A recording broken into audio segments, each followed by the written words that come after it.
Мен ояндым. Қайырлы таң, әлем. Бүгін мен таңертең не істейтінімді көрсетемін. Алдымен төсегімді осылай тез-тез жинап тастаймын. Міне, дайын. Керемет емес пе? Күнімізді реттелген төсектен бастаған қандай жақсы. Содан соң шашымды тараймын. Шашымды сондай жақсы көремін. Шашымды буып аламын да, беті қолымды жуамын. Тісімді де тазалауды ұмытпаймын. Суды шашпай, ұқыпты жуынамын.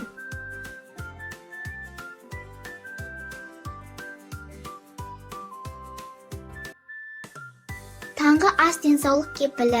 Таңғы асымды ішіп, күш жинап аламын.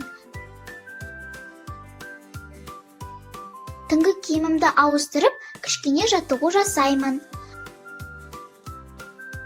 Жаттығудан соң көңіл күйім көтеріледі, денем сергек болады. Содан кейін сүйікті ертегі кітабымды алып, бір-екі ертегі оқимын. Әрі қарай күнімді жақсы істермен жалғастырамын. Көріскенше.